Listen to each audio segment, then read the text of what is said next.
بسم الله الرحمن الرحيم. الحمد لله رب العالمين، والصلاة والسلام على أشرف الأنبياء والمرسلين نبينا محمد وآله وأصحابه أجمعين. اما بعد، عزیز طلبہ، بحث یہ چل رہی ہے کہ اللہ پر ایمان لانا 4 چیزوں کو شامل ہے، جن میں سے ایک تھی فطرت، دوسری عقل، تیسری شریعت اور چوتھی حس۔ تو اس سے پہلے آپ نے ملاحظہ فرمایا کہ اللہ کے وجود پر فطرت کی دلالت اور عقل کی دلالت بھی اللہ کے وجود پر، اس طریقے سے آپ نے ملاحظہ فرمایا کہ شریعت کی دلالت اللہ تعالیٰ کے وجود پر۔ اب ہم آج کے سبق میں یہ بتائیں گے کہ حس کی دلالت اللہ کے وجود پر۔ حس مطلب ظاہر، کس چیز کو چھونا، دیکھنا، یہ سب چیزیں وہ ہے جو حس کہلاتی ہے، یعنی کھلی ہوئی آنکھوں سے آدمی کوئی چیز کو دیکھے، وہ چیزیں حس کہلاتی ہے۔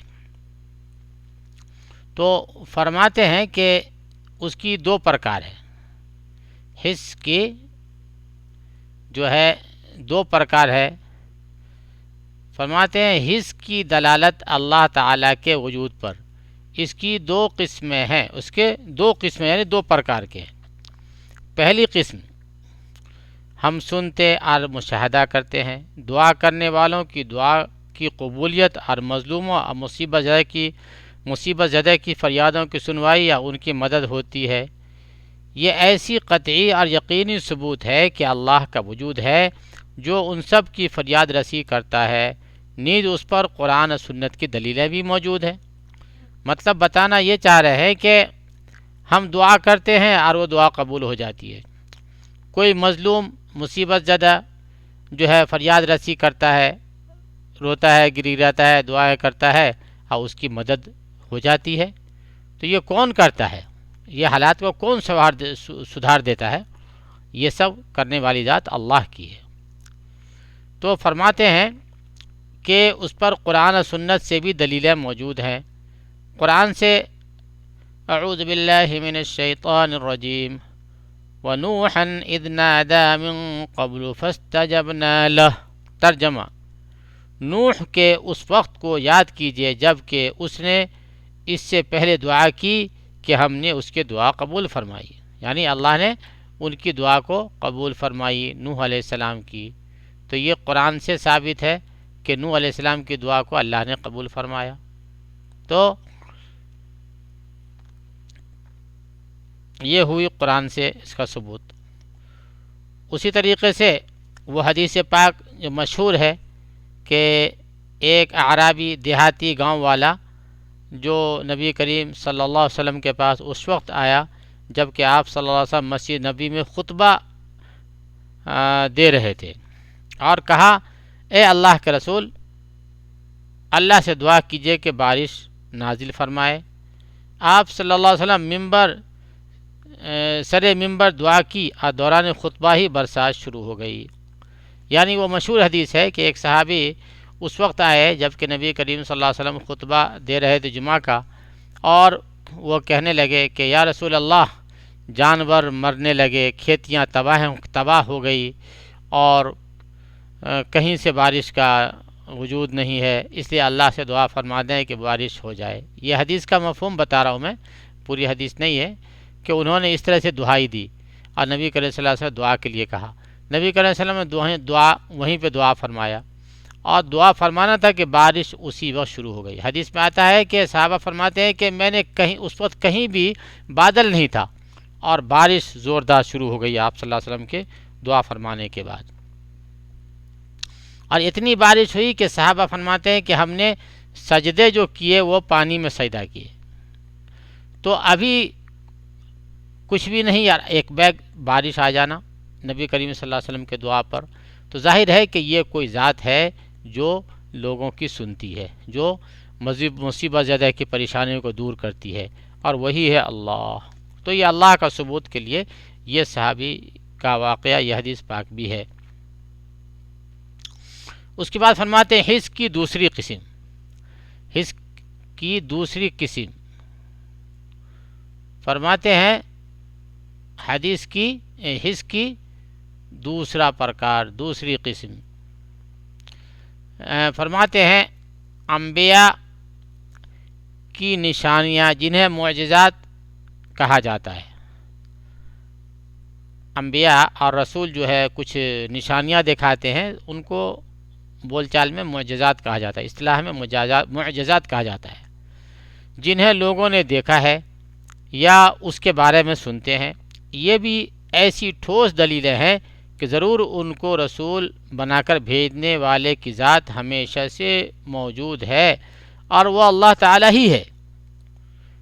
یعنی نبیوں نے معجزہ دکھائے، جو چیز ہر عام آدمی نہیں کر سکتا اس کو نبیوں نے کر کے دکھایا اللہ کے حکم سے، تو یہ معجزہ ہوئے. تو بتانا یہ ہے کہ اس کے پیچھے کوئی طاقت ہے، کوئی ہستی ہے جو یہ سب کچھ کر رہی ہے، اور وہی اللہ ہے.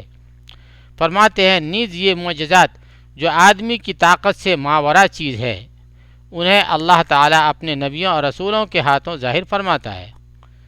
جو آدمی کی طاقت سے باہر ہے، یعنی آدمی اتنا وہ کام نہیں کر سکتا، انسان کی طاقت سے بہت دور ہے کہ انسان اتنا بڑا کام کر سکے، لیکن نبیوں کے دوارا یہ سب ہو جاتے ہیں اللہ کے حکم سے. تو یہ ان کے من جانب اللہ برحق ہونے کی تائید ہوتی ہے اور ان کی مدد بھی ہوتی ہے. اس کی چند مثالیں ہیں، جیسے موسیٰ علیہ السلام نے لاٹھی سے پانی پر مارا اور وہ پھٹ کر 12 راستے بن گئے. مشہور واقعہ ہے موسیٰ علیہ السلام کا، یہ معجزہ تھا کہ موسیٰ علیہ السلام نکلے تھے تو ان کی قوم کو پیاس لگی. یہ ان کے موسیٰ علیہ السلام نکلے، فرعون جو ہے پیچھے سے آ رہا تھا اور آگے جو ندی تھی، اب اس ندی کو کیسے پار کریں، تو انہوں نے لاٹھی مارا اللہ کے حکم سے. اللہ نے بولا کہ لاٹھی مارو، اپنے ہاتھ کی لاٹھی کو مارو پانی پہ. چنانچہ مارا اور اس کے ساتھ ہی جو ہے 12 راستے بن گئے، پانی ایک دم چھٹ گیا. تو یہ انسان نہیں کر سکتا، یہ کرنے والی ذات اللہ کی ہے. اسی طریقے سے عیسیٰ علیہ السلام مردوں کو قم باذن اللہ کہہ کر زندہ کر دیتے تھے. عیسیٰ علیہ السلام جو ہے مرے ہوئے کو بولتے تھے قم باذن اللہ، اللہ کے نام لے کے کھڑا ہو جا، اور وہ چیز زندہ ہو جاتی تھی. تو یہ بھی جو ہے معجزہ ہے، اور اس کے پیچھے کرنے والی ذات اللہ کی ہے، جو ہمیں نظر نہیں آتی ہے، لیکن وہ ثابت کرتی ہے کہ اللہ کا وجود ہے اور اللہ ہی یہ کر رہے ہیں. یا جیسے ہمارے رسول محمد صلی اللہ علیہ وسلم نے چاند کی طرف انگلی کا اشارہ کیا اور وہ 2 حصوں میں کٹ کر تقسیم ہو گیا، کہ نبی کریم صلی اللہ علیہ وسلم کا یہ معجزہ ہے کہ آپ صلی اللہ علیہ وسلم نے چاند کے اشارہ کیا، اس کے 2 ٹکڑے ہو گئے.